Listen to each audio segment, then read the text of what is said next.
આમોદ નગરપાલિકાના ward number 4માં છેલ્લા કેટલાક સમયથી દુર્ગંધમાટી ગટરો ઉભરાતા સ્થાનિકો હેરાન પરેશાન થઈ રહ્યા છે. વારંવાર રજૂઆત કરવા છતાં પરિણામ નહીં મળતા આજ રોજ સ્થાનિક મહિલાઓએ મોરચો કાઢી પાલિકા કચેરીએ પહોંચી મુખ્ય અધિકારીને ઉગ્ર રજૂઆત કરી હતી. મારુવાસમાં ભૂગર્ભ ગટરો ઉભરાઈ રહી છે, જેના કારણે દુર્ગંધ ગટરનું ગંદુ પાણી ફળિયામાં પ્રસરી જાય છે.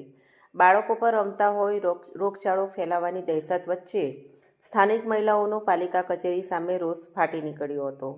મહિલાઓએ પાલિકા કચેરીમાં મુખ્ય અધિકારીની ચેમ્બરમાં ઘૂસી જઈ દુર્ગંધમાટી ઉભરાતી ગટરો બાબતે ઉગ્ર રજૂઆત કરી હતી. આ અંગે મુખ્ય અધિકારી પંકજ નાયકે નેશનલ હાઈવે નંબર 64 પાસે ભૂગર્ભ ગટરની લાઇન ડેમેજ થઈ હોવાની કેફિયત રજૂ કરી મહિલાઓનો ગુસ્સો શાંત પાડ્યો હતો અને આવનારા દિવસોમાં પ્રશ્નના નિરાકરણની ખાતરી આપી હતી.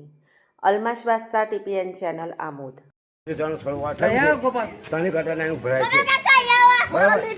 આજે પાલિકા અમારી કોઈ સેવા કરતું નથી, બરાબર છે. આજે અમે 20 દિવસથી અમારા બહેના છોકરા ધક્કા ખાય છે,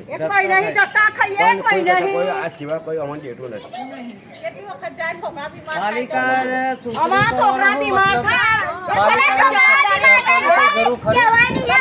જવાબદારી લેવાના અમારા છોકરા બીમાર થશે એટલે તૈયારીમાં કુંડિયો સબ કરાવો તમે આની કોઈને રજૂઆત કરી છે? તમે કોઈને રજૂઆત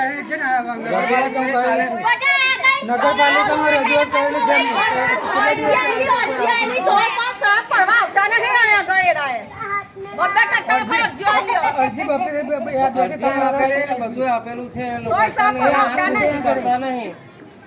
તમે શું કહેવા માંગશો હવે પાલિકાને? પાલિકાને કે ભાઈ હવે આટલી મોટી સરકાર છે, સાફ સુથરા સરકાર છે, મોટી સરકાર છે, એનું નામ બદનામણ પાલિકામાં બેસીને લોકો કરે.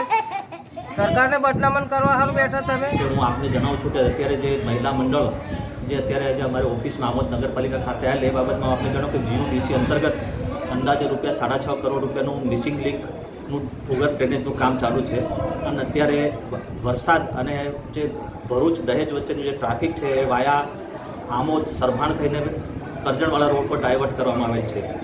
હવે જે આમોદમાં જે નેશનલ હાઈવે છે એની દુર્દશા ખરાબ છે, એમાં ખાડાઓ પડી ગયા. એના લીધે જે રોડ જે છે ડાયવર્ઝન સર્વિસ રોડ પર આપેલ છે અને જેના લીધે અમારી ભૂગર્ભ ગટર લાઇન જે પાઇપો છે અને કુંડીઓ એ ડેમેજ થયેલ છે. જેના લીધે આજે એ ભૂગર્ભ ડ્રેનેજ લાઇનની કુંડીઓ રિપેરિંગ કામ ચાલુ છે અને રિપેર થવાથી આ સમસ્યાનો હલ થશે.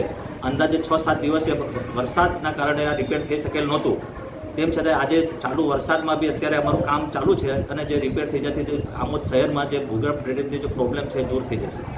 સાહેબ, કોઈ કર્મચારી 1000 રૂપિયા માંગ્યા હતા મારું આસમાં કુંડી સાથે, તે બાબતે શું થશે? એ વસ્તુની મને ખબર નહીં, કારણ કે બેન જે અત્યારે જે મોરચામાં જે આવેલા હતા એ એમણે કીધું કે કોઈક 1000 રૂપિયા માંગ્યા છે. એ બાબતની હું તપાસ કરાવીશ. લગભગ એવું અમારી કર્મચારીનો સ્પષ્ટ સૂચના છે કે અને અમારા કહેવાથી જે લોકો કામ કરતા હોય છે એ પૈસા કોણે માંગ્યા, શું માંગ્યા એની ભાઈ અમે લેખિત લઈશું અને જો એમાં જો ખબર પડશે તો એમના સામે પનિશમેન્ટના બી પગલાં લઈશું. સાહેબ, ઠેર ઠેર ગામની અંદર ખાડાઓનું સામ્રાજ્ય છે. ગેસ લાઇન દ્વારા જે ખાડાઓ ખોદવામાં આવ્યા છે આજ દિન સુધી તેને પૂરવામાં નથી આવતા. લોકોના ઘર બેસી જાય જેવી પરિસ્થિતિ છે, તેને લઈને શું ગણો? એ તદ્દન ખોટી વાત છે. છેલ્લા 2 દિવસથી હું પોતે જ આ બાબતમાં સ્પેશિયલ ધ્યાન રાખું છું અને 2 દિવસમાં ખાડા પૂરવા માટે મેં સ્પેશિયલ અમારો આમોદ નગરપાલિકામાં ડસ્ટ અને કપચી અને ગ્રીપ મંગાવી રાખેલ છે અને જે ડેબ્રિસ છે, જે મકાનોની દુરસ્તી થયેલો જે સામાન એ પૂરી એના પર અમે જે કપચી અને ડસ્ટ નાખીને લેવલિંગ કરી રહ્યા છે. અત્યારે લગભગ પરિસ્થિતિ સારી છે, કોઈ જોવા મળતું નથી. વોર્ડ નંબર 2 ની અંદર સાહેબ મેં તમને રૂબરૂમાં રજૂઆત કરી હતી. આપ સાહેબશ્રીએ અહીંના કર્મચારીને કીધું હતું પણ આજ દિન સુધી તેની કામગીરી કરવામાં નથી આવતી. અહીંના કર્મચારીઓ સાહેબ આપના હુકમની અવગણના કરશે, તેનું શું કારણ છે? એ લગભગ મને ખબર નહીં, બાકી મને જ્યાં સુધી ખબર છે અને તમને હું પૂછું જ છું. ગઈકાલે મારી પાસે એવા મેસેજ આવ્યા કે સાહેબ તમે ખરેખર બહુ સારી કામગીરી કરાવીને અત્યારે જે રોડ મોટરેબલ નહોતો અત્યારે આ 4-વ્હીલર ગાડીઓ બિંદાસ પ્રમાણે નીકળે છે એવા સમાચાર મારી પાસે હું પોતે જોઈ આવ્યો છું. ગામની અંદર લોકમુખે ચર્ચાનો વિષય છે કે પ્રમુખ અને ચીફ ઓફિસરના દરેક કર્મચારીઓ મોટાભાગે હુકમનું અવલોકન કરે છે અને અવગણના કરે છે. એ ખોટી વાત છે. કોઈ એવું હુકમનું અવગણના કરતું નથી અને એવું કોઈ સ્પેશિયલ ધ્યાન પર હોય તો મને જરા જણાવજો.